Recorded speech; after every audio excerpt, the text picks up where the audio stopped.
There is a moment quiet, sharp, and final when you stop waiting for the world to understand you. No fanfare, no witnesses, just silence. In that stillness, something ancient stirs, a strength that does not plead, does not perform, and does not require an audience. This is not defeat. It is awakening. The Stoics knew this truth 2,000 years ago.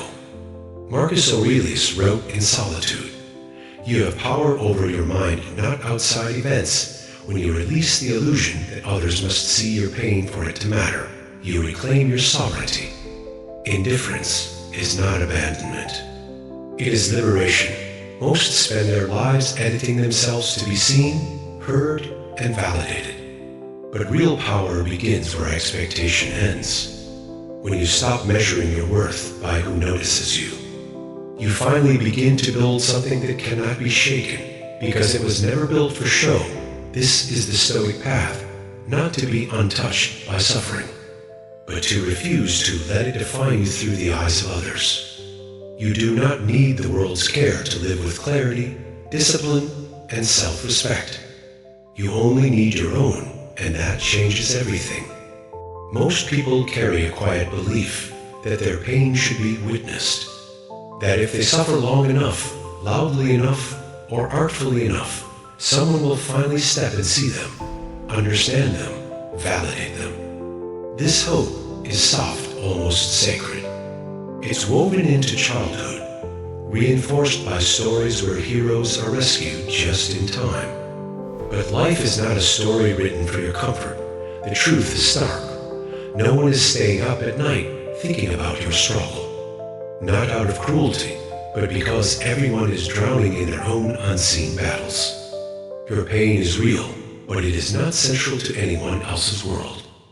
And if you build your sense of worth on being seen, you will spend your life feeling invisible. This is not a flaw in you. It is a flaw in the expectation. The Stoics called this displacement of care oikiosis, a natural impulse to connect, but one that must be redirected inward when external validation fails. Epictetus was clear. Some things are within our power, while others are not. The thoughts of others, their attention, their empathy, these lie beyond your control. To stake your peace on them is to build your house on shifting sand. When you realize this, something shifts. The ache of being overlooked stops feeling like rejection. It becomes clarity. You see that the world's indifference is not a verdict on your value. It's a mirror showing you where you've outsourced your self-worth. And here's the liberation. Once you stop demanding that others witness your pain, you stop performing it. You no longer edit your emotions for public consumption. You stop rehearsing your wounds in hopes of earning sympathy. Instead, you begin to hold your suffering with dignity, quietly, privately, without fanfare. This is not suppression. It is sovereignty. The Stoics did not deny emotion. Marcus Aurelius wept for his children. Seneca grieved his losses. But they refused to let emotion dictate their actions or define their identity through the eyes of others. They understood that true strength isn't about being untouched by pain. It's about refusing to let pain become a public spectacle. Consider this. Every time you seek external validation for your inner experience, you give away a piece of your autonomy. You imply that your feelings only matter if someone else acknowledges them. But your pain is valid the moment you feel it, not when someone else confirms it. This is where discipline begins. Not in ignoring your emotions, but in refusing to make them currency for attention. You learn to sit with discomfort without broadcasting it. You heal in silence, not because you're ashamed, but because your inner world is sacred. And in that silence, you reclaim your power. You stop asking, "Do they see me?" and start asking, "Am I living in alignment with my values?" You stop measuring your progress by likes, comments, or concerned texts and begin measuring it by your consistency, your integrity, your quiet resolve. This shift is subtle, but seismic. It moves your center of gravity from the outside world to your inner citadel, the unshakable fortress Marcus Aurelius described in Meditations. There you are never alone. There you are always seen by the one witness who matters. Your self.so. Let the world scroll past. Let the phone stay silent. Let the room remain empty. None of that diminishes your worth. In fact, it reveals it. Because now, your actions are no longer driven by the hope of applause, but by the quiet command of your own conscience, and that is the first true step toward freedom. The moment you stop expecting the world to care is not the end of connection, it's the beginning of true self-mastery. But how do you build that inner fortress?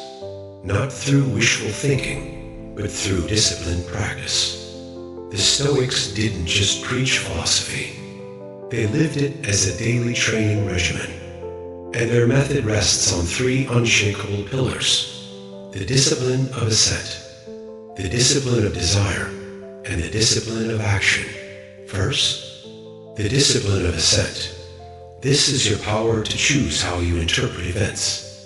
When someone ignores you, when your effort goes unseen, your mind may whisper, "You don't matter," but Epictetus reminds us, it's not what happens to you, but how you respond that matters. You are not your thoughts, you're the one who judges them. Assent means pausing before accepting every emotional reaction as truth. You ask, is this judgment useful? Is it true? Is it within my control? If not, you let it go. Second, the discipline of desire. This is about aligning your wants with reality. Most suffering comes not from events themselves, but from demanding that the world be other than it is. You desire to be understood, appreciated, seen, and when it doesn't happen, you feel rejected. But Marcus Aurelius wrote, "The universes change. Our life is what our thoughts make it." The Stoic doesn't suppress desire. He redirects it. He desires only what is virtuous wisdom, courage, justice, temperance, because these are always within reach, regardless of who is watching. Third, the discipline of action. This is where philosophy becomes lived truth. You act rightly, not for praise, but because it is right. Seneca said, "A good mind possesses a kingdom. The kingdom isn't built in crowds, it's forged in quiet choices, showing up when no one notices. Speaking truth when silence is easier, holding your boundary when it costs you. Action becomes its own reward." This triad forms the inner citadel Marcus described, not a fantasy of invincibility, but a structure of clarity. When you live by these disciplines, you stop outsourcing your peace. You no longer need external validation because your standard is internal. Did I act with integrity? Did I remain true to reason? And here's the quiet revolution. Once your worth is anchored in virtue, not visibility, you become immune to the whims of opinion. Someone misunderstands you. That's their limitation, not your failure. A friend forgets your struggle. Their distraction doesn't diminish your resilience.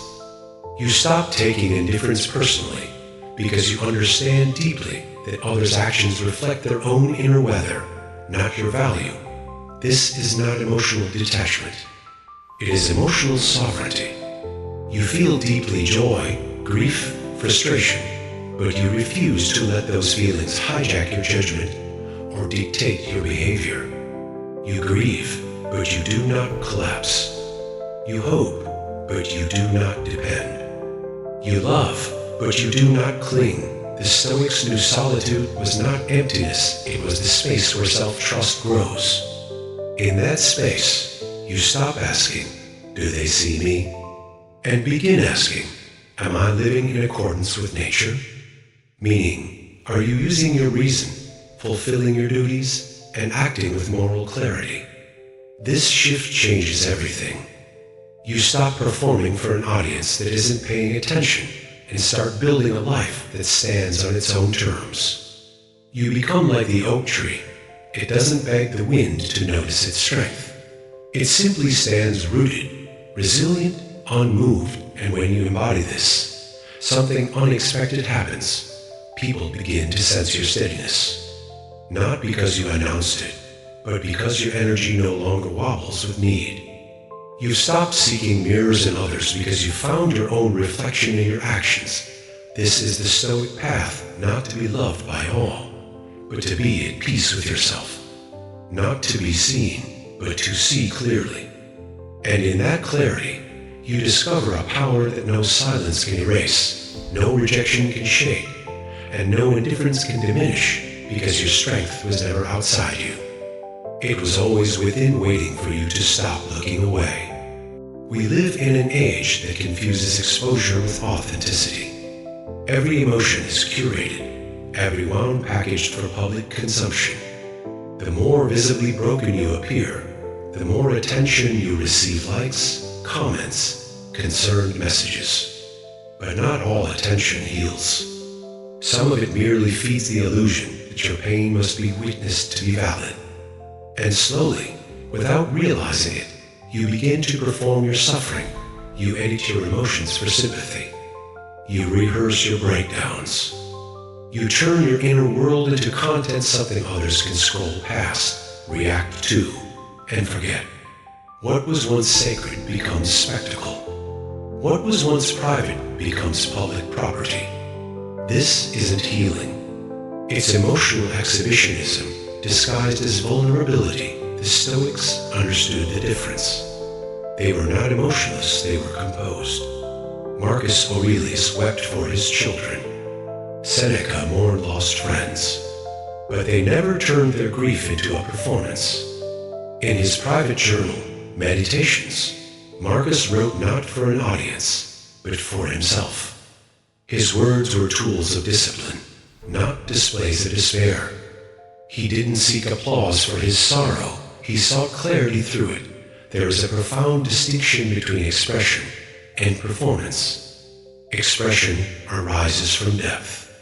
It is honest, unpolished, and often quiet. Performance, by contrast, is rehearsed. It seeks a reaction. It measures its worth by how many people respond. Most of us were never taught this difference. We were taught that if we talk about our pain, we've worked through it, but sometimes, the more you narrate a wound, the more you keep it alive, not to heal it, but to maintain its relevance in the eyes of others. Not everything needs to be spoken. Some truths are meant to be held in silence.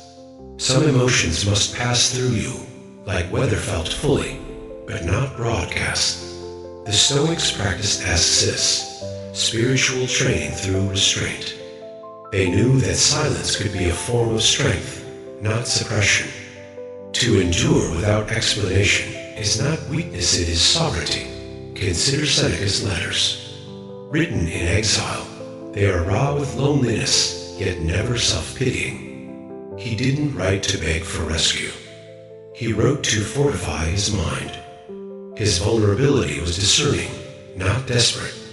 He shared only what served wisdom, not what fed his need to be seen. This is the heart of Stoic vulnerability, discernment. Knowing when to speak and when to remain silent. Knowing who deserves access to your inner world and who only wants to consume it. Real vulnerability isn't about exposure. It's about choosing wisely. It's protecting your depth, not displaying it for validation. When you stop performing your pain, something remarkable happens. Your healing becomes yours again. You no longer tie your progress to how many people noticed your struggle. You stop reopening old wounds just to remind others of what you've survived. Your strength is no longer measured by how loudly you cried, but by how steadily you rose, and this steadiness unnerves people. Because silence can't be dissected. It can't be pitied or praised. It simply is. In a world addicted to access, mystery becomes rebellion. To be unexplainable, to carry your truth without narrating it, is to reclaim your power. You learn that not everyone deserves a front row seat to your healing. Not because you're hiding, but because you've stopped offering your pain as currency for connection. You no longer bleed in public to prove you're human. You grieve in private, not out of shame, but out of reverence for the sacredness of your own experience. This shift changes your relationships. You stop attracting those who only want to observe your damage.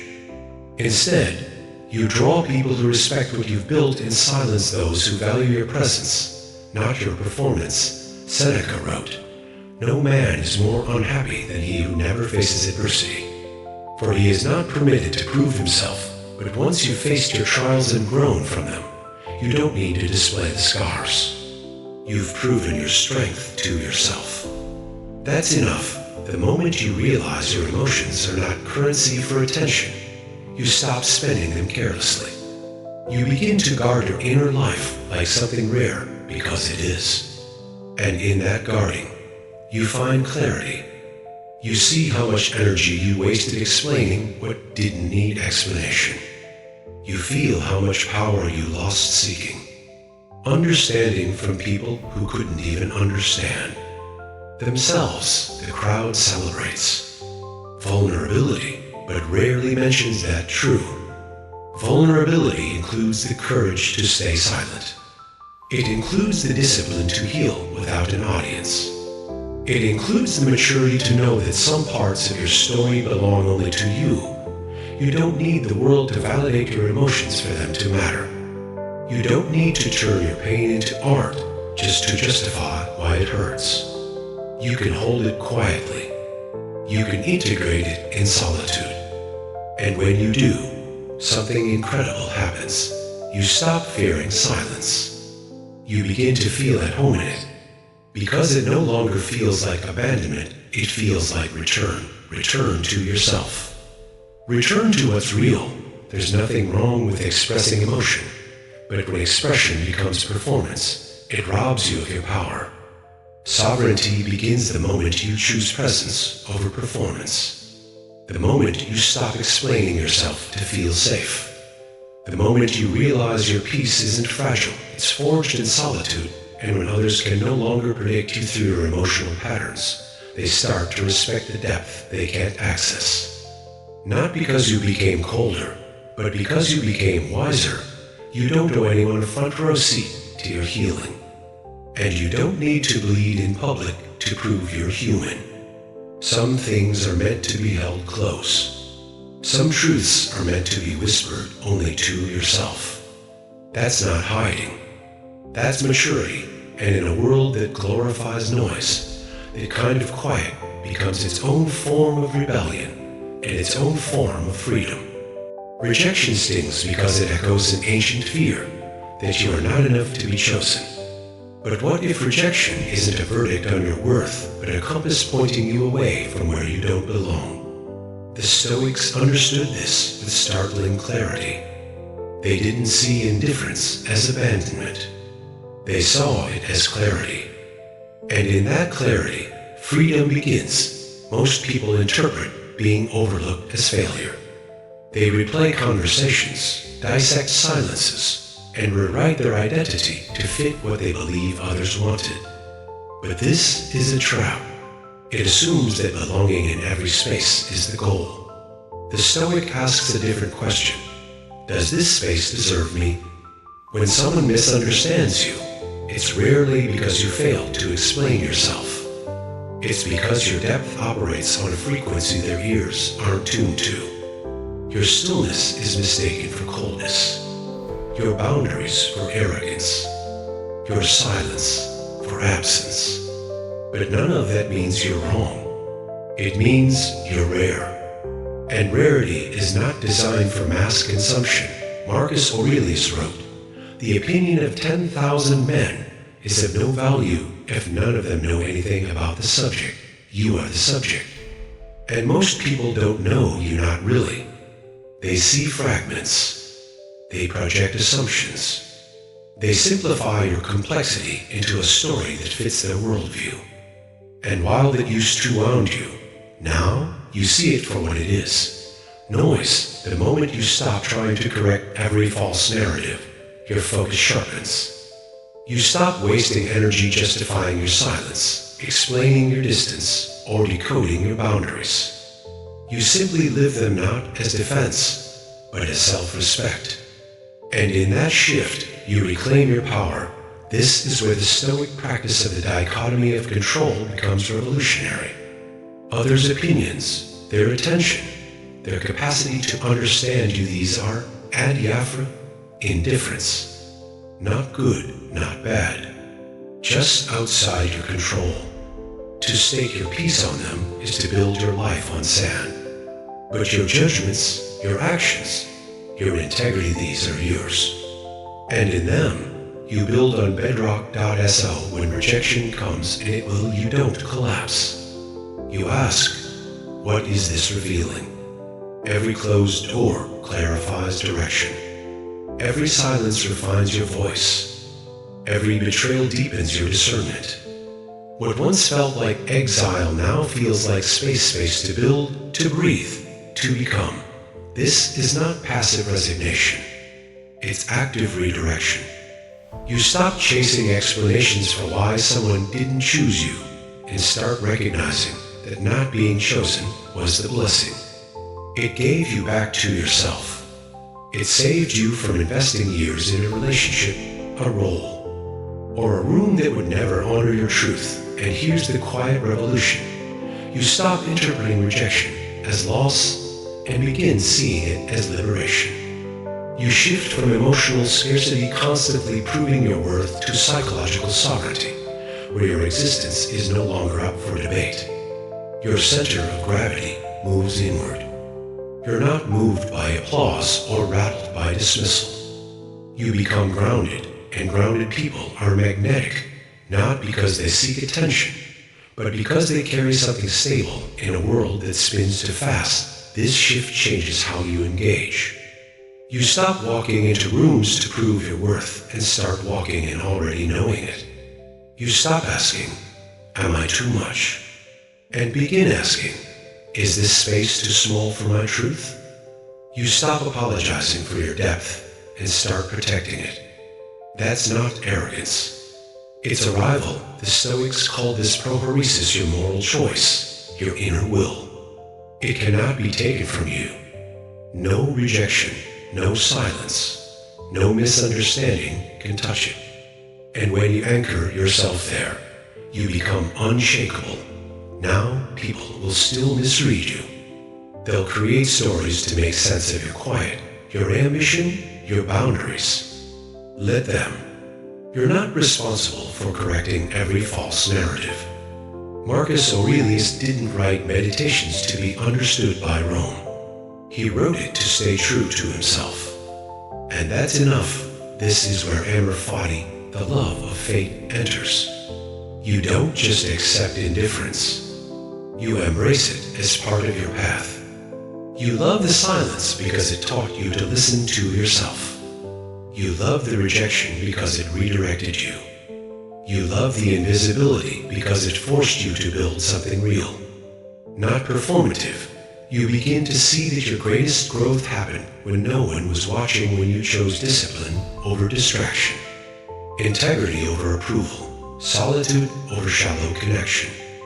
And because of that, you no longer fear being unseen. You welcome it. This is the Stoic alchemy, turning rejection into revelation, indifference into independence, silence into sovereignty.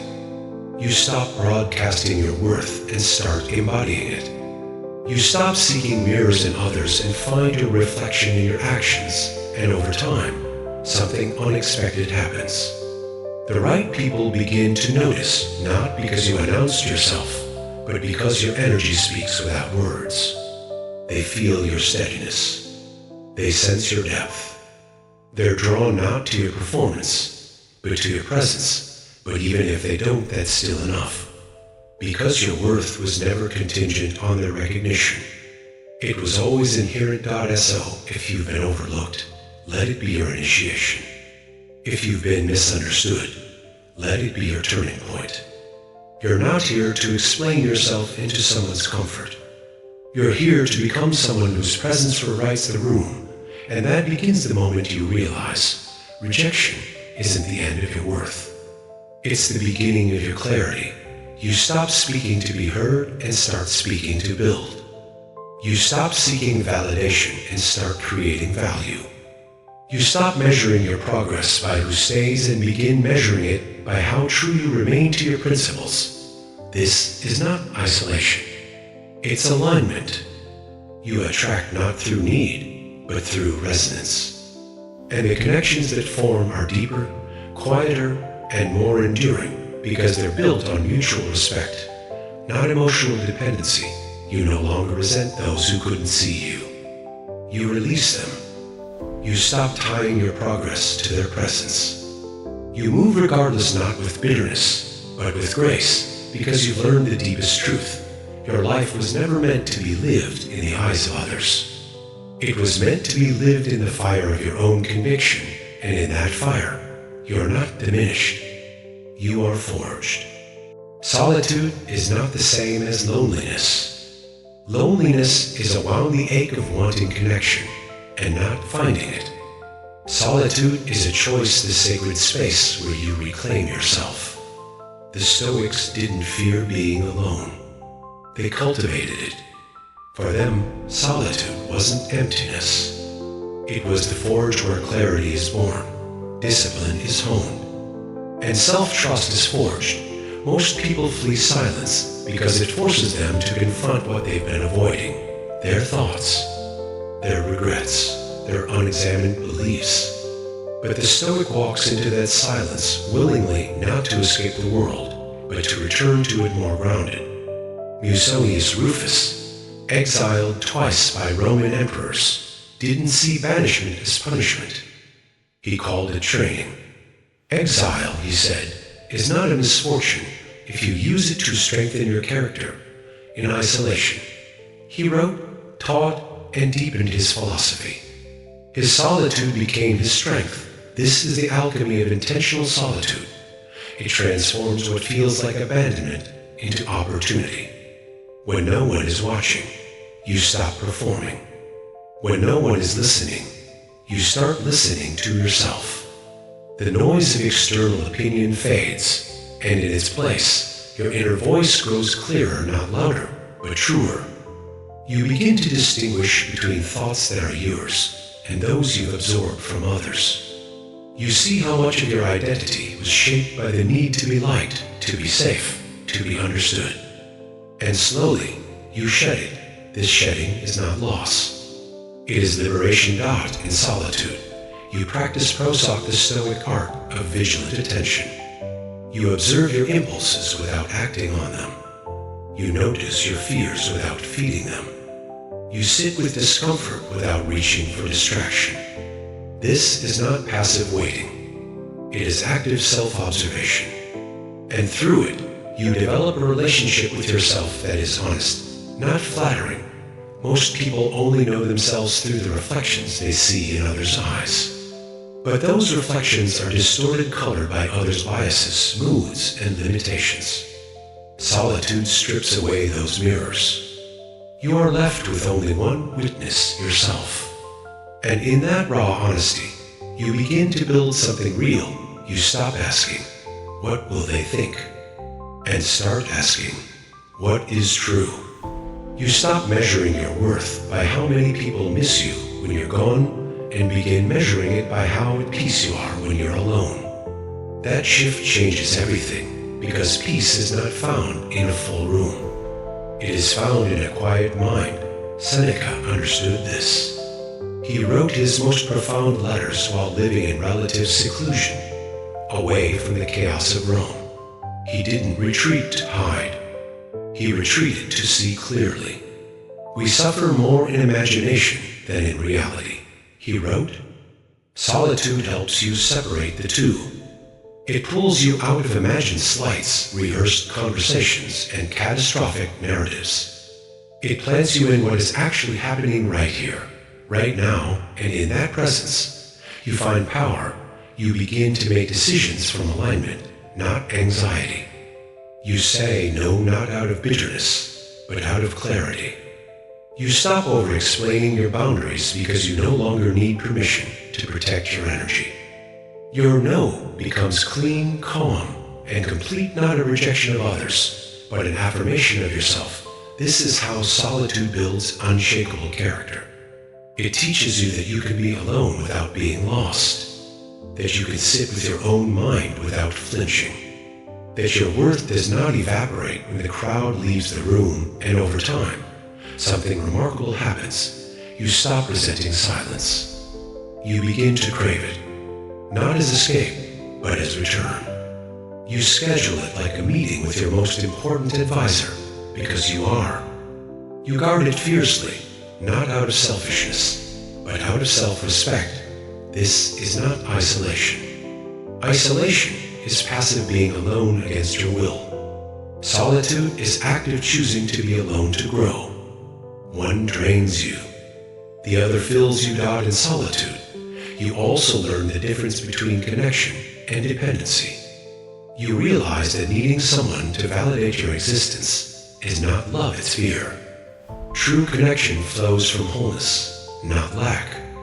And you cannot be whole if you've never spent time alone with yourself. The Stoics knew that self-mastery begins in stillness. Epictetus, born a slave, gained his freedom not through external circumstance, but through inner discipline.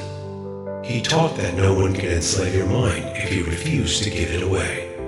And the only way to learn it is to spend time with it undistracted, unedited, unperformed. When you return to the world after deep solitude, you do so differently. You're not desperate for attention. You're not scanning faces for approval. You carry a quiet certainty that doesn't need to announce itself. People feel it. They may not understand it, but they sense your steadiness. And that steadiness becomes your signature. You no longer engage in every conversation. You don't feel compelled to correct every misunderstanding. You let go of the need to be known by everyone, because you are known deeply, fully by yourself. And that is enough. This is the alchemy. Solitude turns fear into clarity, noise into focus, performance into presence. It doesn't make you colder. It makes you clearer. You don't withdraw from life, you engage with it more intentionally. You stop wasting energy on relationships that drain you. You stop seeking validation from people who can't even validate themselves. You invest your attention where it's reciprocated, where it's respected, where it's honored, and because of that, your connections deepen. Not in number, but in quality. You attract people who value depth over drama, consistency over charisma, integrity over performance. Solitude also teaches you to trust your timing. You stop rushing to fill silence with noise, to fill space with plans, to fill uncertainty with distraction. You learn to wait not passively, but with purpose. You understand that some seeds only grow in darkness. This patience is power. You no longer fear being overlooked because you know your work speaks for itself. You don't need to announce your progress. You simply live it. And over time, the results become undeniable not because you shouted them, but because they were built in silence, brick by brick, choice by choice. Marcus Aurelius wrote his meditations alone. In the quiet hours before dawn, while leading an empire, he didn't write for fame. He wrote to stay true to himself. And that private discipline is what made him one of history's most enduring leaders. Your solitude is your meditations. It's where you align your actions with your values. It's where you rehearse your courage, refine your judgment, and renew your commitment to live well not for an audience, but for your own conscience. So don't fear the empty room. Don't dread the silent phone. Don't mistake solitude for failure. It is your training ground, your sanctuary, your source. In solitude, you stop asking the world to see you and start seeing yourself clearly. And in that clarity, you become someone the world cannot ignore, not because you demanded attention, but because your presence is rooted in something real, something unshakable, something forged in silence. There comes a quiet turning point in every Stoic's journey, not with thunder, but with stillness when the version of you that once felt essential begins to fall away. Not because you hated it, but because it no longer fits. The self that bent to please rehearsed words for approval, and edited its truth to be more palatable, that self starts to feel heavy, stiff, false. You try to carry it a little longer out of habit, maybe even guilt, but it drags. It resists, and eventually it begins to rot, not from neglect, but from outgrowing. This is not failure. It is evolution. The Stoics understood this as progress through shedding. You don't become who you're meant to be by adding more masks. You become yourself by letting the old ones crumble. Cleanthes, in his hymn to Zeus, wrote, "Lead me, O Zeus, and you, destiny, wherever you have assigned me, that surrender isn't passive. It's the active release of who you are to make space for who you must become. At first, this shedding feels disorienting. You don't feel quite like yourself, but you also can't return. The mask no longer fits. The old patterns exhaust you. You speak less, but what you say carries more weight. You stop explaining, not because you have nothing to say, but because you no longer need to be understood by everyone. The chase for approval fades. In its place grows something steady, presence. You move with more intent. You don't perform your personality to make others comfortable. You simply stand like a mountain, still, watchful, unmoved, and people notice. Some pull away. Others ask, what changed? They call you colder, distant, less fun. What they're really sensing is that you've stopped offering your energy for unpaid emotional labor. You've withdrawn from the endless game of reassurance, of being overly agreeable, of shrinking to fit. You're no longer addicted to being liked, and that absence unsettles those still clinging to the old you. But here's the truth they miss. That version of you needed to go. It served its purpose. It got you through the wilderness of doubt, taught you what belonging felt like, even if it was conditional. But its time is over. You don't owe it anything except gratitude. And release, this isn't self-rejection. It's metanoia, a stoic transformation of mind. You didn't kill your old self out of shame. You outgrew it out of clarity. You stopped condemning your need for solitude, your desire for quiet strength, your refusal to perform joy on demand. And in that acceptance, the old self dissolves not as punishment, but as passage. You begin to see who respects your silence and who only knew you for your noise. You realize who valued your essence and who merely loved your accessibility. This clarity is painful, yes, but necessary. It separates the seasonal from the lifelong. It clears the clutter you were too polite to discard. Marcus Aurelius wrote, "The impediment to action advances action. What stands in the way becomes the way. The death of your old self feels like loss, but it's actually the path forward." It frees you to attract connection through groundedness, not performance. It allows you to be known not by many, but deeply by those who matter, and you stop seeking mirrors in others because you found your own reflection. Not in likes or praise, but in your consistency, your boundaries, your quiet resolve. That's enough. There's something sacred about becoming someone who no longer announces their change. You don't post about it. You don't campaign for recognition. You just live differently, and the difference becomes impossible to ignore. People feel it in your energy, your detachment from petty drama, your calm in chaos, your refusal to be baited. This calm wasn't given. It was earned in the quiet dismantling of your former self. In nights of doubt where you chose to continue anyway. In moments you wanted to explain, but chose to evolve instead. You're no longer triggered by the same slights. You don't crave constant availability. At first, it feels like loneliness. Then it becomes freedom because you realize you're never truly connected to those people. places, or roles. You were connected to the version of you that had to exist to survive them.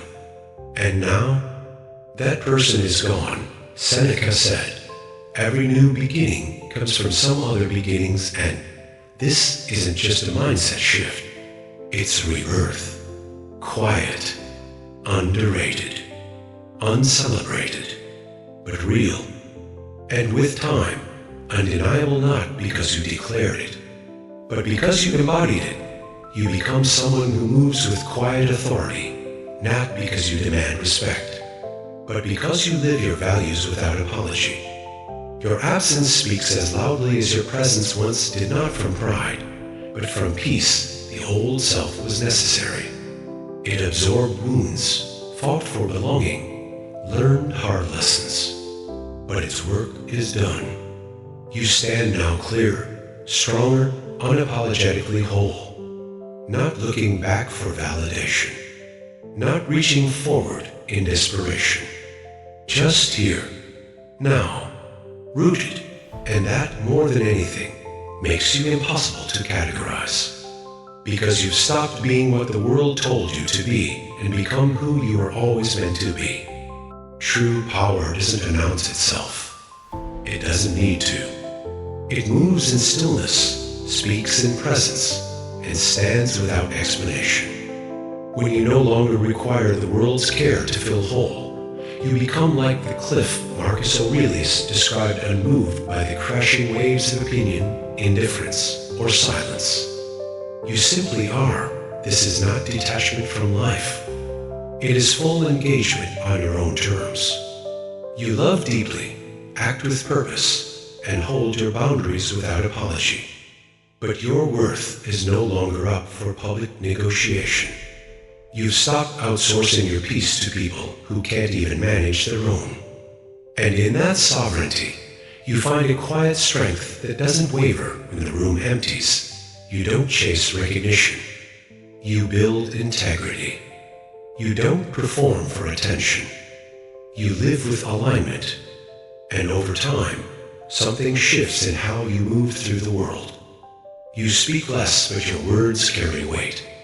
You stand still, but your presence commands space.